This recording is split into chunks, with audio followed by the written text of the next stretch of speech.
नमस्कार, बहुत स्वागत है आपका। स्वराज एक्सप्रेस देख रहे हैं आप, आपके साथ मैं हूं कृतिका मिश्रा और बुलेटिन की शुरुआत करेंगे बड़ी खबर के साथ। राजधानी रायपुर से खबर, जहां रायपुर में रामगोपाल अग्रवाल के निवास पर ईडी की टीम पहुंची है। अनुपम नगर स्थित आवास पर ईडी की दबिश देखने को मिली, जहां रामगोपाल अग्रवाल के करीबी के घर पर भी ईडी ने रेड मारी है। जहां जीडी लॉजिस्टिक संचालक अनूप अग्रवाल के घर पर छापेमार कार्रवाई की गई।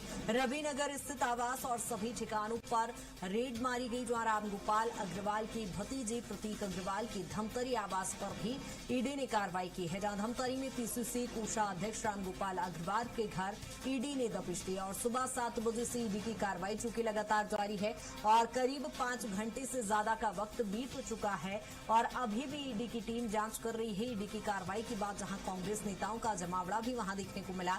आपको बता दें कि कोल शराब और माइनिंग मामलों से जुड़ा ये पूरा मामला है, जिसको लेकर ईडी की कार्रवाई जारी है, जांच की जा रही है। आपको बता दें कि कोषाध्यक्ष रामगोपाल अग्रवाल पर कई संगीन आरोप लगे हैं और ऐसे में ईडी लगातार उनके आवास पर दबिश पहले भी दे चुकी है। पहले उन्हें हिरासत में लिया गया, पूछताछ की गई और अब रामगोपाल अग्रवाल की एक बार फिर मुश्किलें बढ़ती जा रही है और अब रामगोपाल अग्रवाल के करीबी लोगों पर भी कार्रवाई की जा रही है। सीडी लॉजिस्टिक संचालक अनूप अग्रवाल के घर और उनके भतीजे प्रतीक अग्रवाल के घर पर भी दबिश दी गई है। पीसीसी कोषाध्यक्ष रामगोपाल अग्रवाल की मुश्किलें इस समय लगातार बढ़ती जा रही है। संगीन आरोप उन पर हैं और ऐसे में कार्रवाई की जा रही है। और ज्यादा जानकारी के साथ प्रियांशु हमारे साथ जुड़ गए हैं। प्रियांशु, देख रहे हैं कांग्रेस नेता रामगोपाल अग्रवाल की मुश्किलें इस समय लगातार बढ़ती जा रही है। ईडी की कार्रवाई में क्या कुछ निकलकर सामने आया है, क्या अपडेट? बिल्कुल, देखिए कांग्रेस के पूर्व कोषाध्यक्ष रामगोपाल अग्रवाल रहे हैं और उन समय में जो है कोल लेवी से घोटाला हुआ, डीएमएफ घोटाला और शराब घोटाले मामले से जुड़े हुए पैसे का घोटाले का उन पर आरोप लगा है और यह भी आरोप लगा है कि सिंडिकेट के रूप में वो राजीव भवन जो कांग्रेस मुख्यालय है वहां वो पैसा पहुंचाते थे।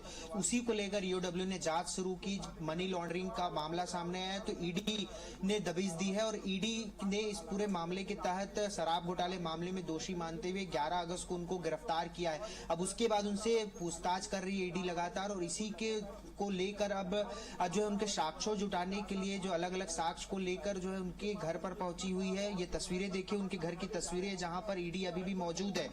ये देखिए रामगोपाल अग्रवाल का, ये अनुपम अग्रवाल का ये उनका निवास है। कितना आलीशान उनका घर है। कांग्रेस के पूर्व कोषाध्यक्ष और यही निवास पे ईडी की टीम अंदर मौजूद है, डिजिटल साक्ष्यों को तलाश रही, क्योंकि जो है अलग अलग पूछताछ में जो चीजें निकलकर सामने आई हैं उन्हीं साक्ष्यों को अब जो है ईडी तलाश कर रही है कि किन किन घोटालों में जो है उनकी संलिप्तता रही और कैसे पैसा वहां तक पहुंचाया गया। इसको सिर्फ शराब घोटाले से जोड़कर देखना सही नहीं है। अलग अलग घोटाले उस समय हुए, चाहे वो डीएमएफ फंड घोटाला हो, कोल लेवी घोटाला हो, इन सारे प्रकरणों में पैसा पहुंचाने का आरोप जो है रामगोपाल अग्रवाल पर लगा है। ऐसे में जो है एक बड़े घोटाले की साजिश, जितना हम सोच पा रहे हैं उससे ज्यादा की राशि जो है कांग्रेस भवन पहुंचाया गया होगा। शराब घोटाले मामले में ईडी ने प्रेस नोट भी जारी किया था कि सिंडिकेट के रूप में रामगोपाल अग्रवाल के नेतृत्व में पैसा भरकर जो है राजीव भवन पहुंचाया जाता था। अब ऐसे में अलग अलग घोटाले में और उनकी क्या भूमिका रही है, उसी भूमिका की जांच जो है ईडी कर रही है और जो है कुछ ही दिन में इस पूरे मामले का खुलासा जो है ईडी या प्रेस नोट जारी करेगी। जी बिल्कुल प्रियांशु, लगातार देखा छत्तीसगढ़ में एक बड़ा मुद्दा शराब घोटाला तो रहा ही है, उसको लेकर तो ये जांच की जा रही है, लेकिन अब कांग्रेस के कई नेता वहां पर विरोध करते नजर आ रहे हैं।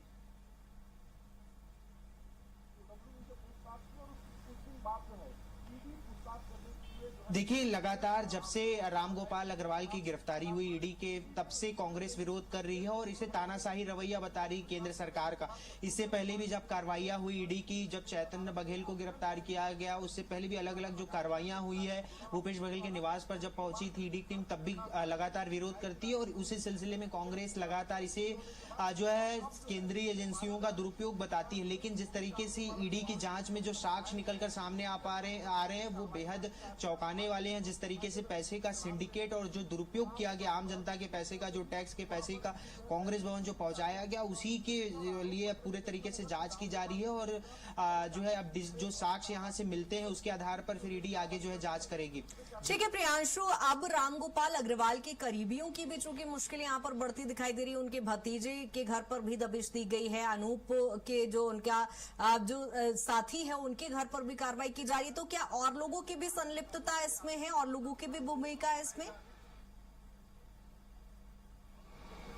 बिल्कुल, देखिए आज प्रदेश में बात करें तो दुर्ग, धमतरी और रायपुर 3 जगहों पर जो है ईडी की टीम ने दबिश दी है, जिसमें रायपुर के श्यामनगर में अनूप अग्रवाल जो इनके करीबी माने जाते हैं, रामगोपाल अग्रवाल के, उनके यहाँ पर भी ईडी की टीम पहुंची हुई थी। उनसे भी पूछताछ की जा रही है, क्योंकि जब ईडी ने जो जांच की है, जो 11 अगस्त से जो गिरफ्तार किया है रामगोपाल अग्रवाल को, उसके बाद से उनसे पूछताछ में जो चीजें निकलकर सामने आई, अब उसी दिशा में जो है आगे जांच की जा रही है कि कहां और किस तरीके से पैसे को पहुंचाया गया, कैसे पैसा की हेराफेरी की गई, संलिप्तता कैसे रही, तमाम जो अलग अलग जो एंगल है, उसी एंगल से ईडी जो है जांच कर रही है, चाहे वो अलग अलग घोटालों से जुड़े हुए मामले हो।